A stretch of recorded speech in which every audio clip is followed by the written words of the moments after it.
Good morning students. आज ये mechanics का एक प्रॉब्लम डिस्कस करने आए हैं हम लोग। तो ये एक ऐसा क्वेश्चन है जिसमें मैकेनिक्स का मल्टीपल चैप्टर का कॉन्सेप्ट यूज़ होने वाला है।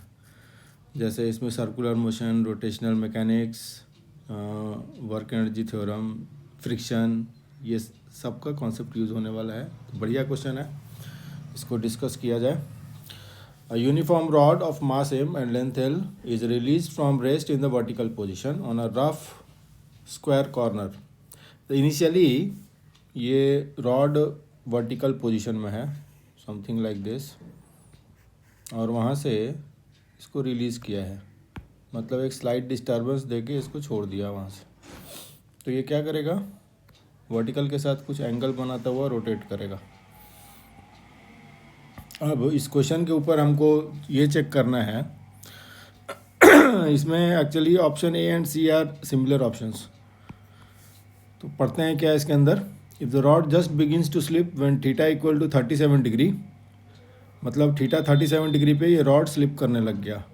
Then the coefficient of static friction between the rod and the corner is हमको स्टैटिक फ्रिक्शन कोएफिशिएंट चेक करना है। If theta equal to 37 degree पे the rod starts to slip. और B and D are similar options. B and D में क्या बोला है, if the end of the rod is notched, notch मतलब एक भी शेप्ड कट दे दिया सो दैट वहाँ पे वो फंस के रोटेट करेगा। If the end of the rod is notched so that it cannot slip, then the angle theta at which contact मतलब normal reaction between the rod and the corner seizes is 53 degree और यहाँ पर है 37 degree. तो इन दोनों में check करना है कौन सा करेक्ट ऑप्शन है। तो चलो स्टार्ट करते हैं, देखते हैं रॉड के ऊपर क्या क्या फोर्सेस लग रहा है।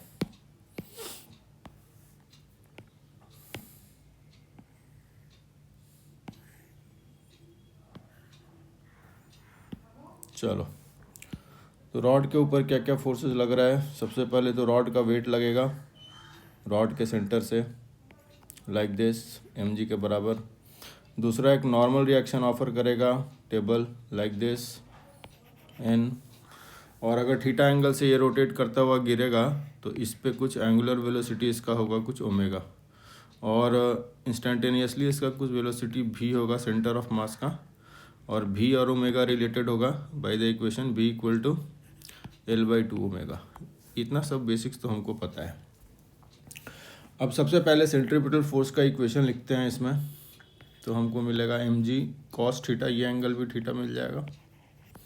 तो mg का कंपोनेंट आएगा along a mg cos theta and minus n, this will be equal to m omega square, और L/2 के रेडियस पे घूम रहा है सेंटर ऑफ मास। दूसरा हम लोग वर्क एनर्जी थ्योरम लगा सकते हैं। तो वर्क एनर्जी थ्योरम अगर लगाते हैं, इनिशियली रॉड कुछ इस वर्टिकल था कुछ इस तरह से, और रॉड का सेंटर कुछ यहाँ पर था, थोड़ा लाइक दैट। तो ये L/2 था टोटल हाइट। अब रॉड रोटेट कर गया तो सेंटर इसका यहाँ इस हाइट पे आ गया है। तो ये वाला जो हाइट होगा वो L/2 cos थीटा होगा, मतलब जो फॉल किया वो this height will be L/2 1 minus cos theta. I hope this is clear. तो loss in potential energy that is mg L/2 1 minus cos theta, this should be gain in kinetic energy. तो kinetic energy A के about pure rotation कर रहा है rod, तो kinetic energy half I omega square होगा। So half I will be ml square by 3 and into omega square. इसको अगर solve कर लेते हैं हम लोग, mass will get cancelled, L will get cancelled, half cancel हो जाएगा। So we will get g into 1 minus cos theta, this will be equal to, right hand side में आ जाएगा m तो कैंसिल हो गया, omega square L/3। So directly we can get the value of omega square L from here, this will be 3g 1 minus cos theta.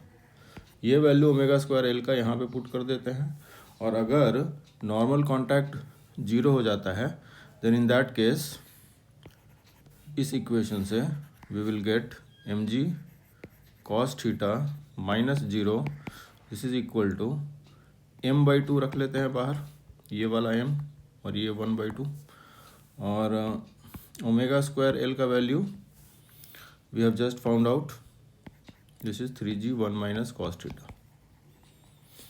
तो यहाँ से mg cancel हो जाएगा दोनों साइड, 2 क्रॉस मल्टीप्लाई कर लेंगे, so 2 cos theta, right hand side expansion के बाद 3 माइनस 3 cos थीटा आ जाएगा, that means 5 cos theta equal to 3, और cos theta will come out to be 3/5, this implies theta equal to 3 4 5 triangle से theta आ जाएगा 53 डिग्री। मतलब theta equal to 53 degree पे अगर रॉड नॉच करके रोटेट करा रहे हैं रॉड को, तो थीटा इक्वल टू 53 डिग्री पे नॉर्मल रिएक्शन हमारा 0 हो जाएगा। That means among B and D option B is correct. In the second part of the problem अगर स्टैटिक कोएफिशिएंट दिया हुआ है, फ्रिक्शन इज देयर, तो हमको ये चेक करना है कि कितना एंगल 37 डिग्री पे अगर रोटेट करके वो स्लिप कर गया तो स्टैटिक फ्रिक्शन कोएफिशिएंट कितना होगा। चलो उसको भी देखते हैं। तो नॉर्मल रिएक्शन तो ऊपर वाले इक्वेशन से हम लोग लिख सकते हैं, normal reaction will be equal to mg cos theta minus m omega square l/2। Also work energy theorem का भी हमारा फॉर्मूला वैलिड होगा थीटा एंगल के लिए, एक बार लिख लेते हैं। वर्क एनर्जी थ्योरम से हमको मिला था mg l/2 1 minus cos theta, this was equal to half I मतलब ml square by 3 and into omega square.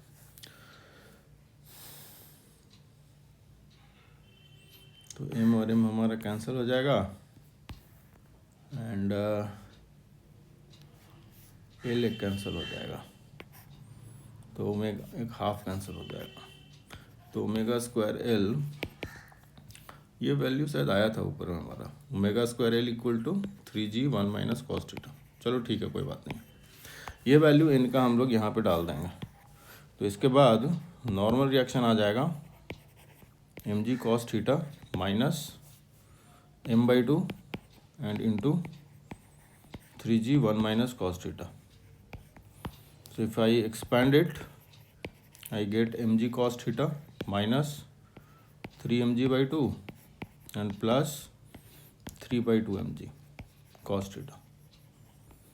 तो ये सब सॉल्व करके 5 mg cos theta and minus 3 mg, and theta equal to 37 degree पे स्लिप कर गया है, तो ये वैल्यू डाल देते हैं theta equal to 37 degree.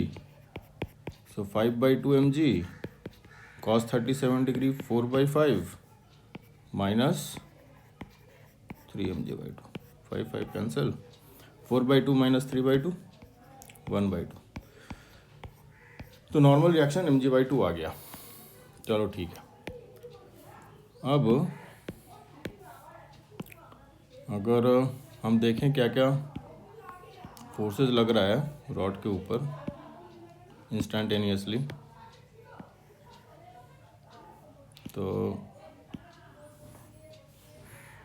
mg का एक कंपोनेंट इस डायरेक्शन में लगेगा, mg sin theta, this will provide instantaneous torque and friction will act in this direction and there will be a normal reaction like this. So friction we can write as mu into n, static condition, static का limiting condition।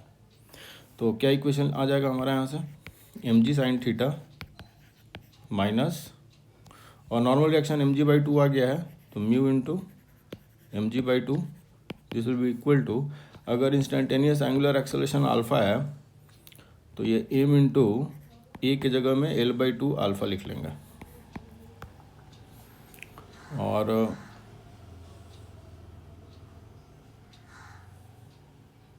ये तो force equation हो गया।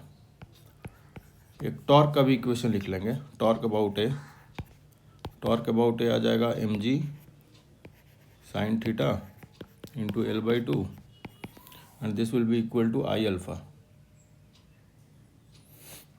I will be ml square by 3 into alpha.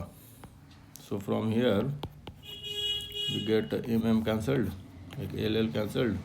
So L alpha का value आ जाएगा direct 3g sin theta by 2, और ये value अगर L अल्फ़ा का हम लोग यहाँ पे पुट कर देते हैं, then we will get mg sin theta 37 degree था minus mu mg by 2 equal to L alpha का वैल्यू डालना है तो m बाई 2 साइड में कर लेते हैं और 3g sin theta by 2.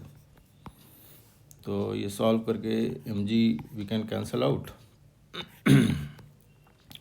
sin 37 degree 3/5 minus mu by 2, this will be equal to 3/4 and sin 37 degree is 3/5. So we get mu by 2 equal to 3/5 minus 9/20, और ये सॉल्व करके आ जाएगा 12 minus 9/20 which is 3/20. So mu will be equal to 3/10 और 0.3. इस तरीके से solve कर लेंगे इसको. तो mu इक्वल टू 0/3 कौन से ऑप्शन में है? mu 0/3 ऑप्शन ए में है. That is the solution. So A and B are correct options, C and D are incorrect options. एक बार देख लो इसको. तो basically work energy theorem, force equation और टॉर्क इक्वेशन, सेंट्रीपिटल फोर्स का इक्वेशन एक जगह लगा. ये सब करके थोड़ा लेंथी है, but this is a beautiful problem involving 2-3 concepts. Thank you very much.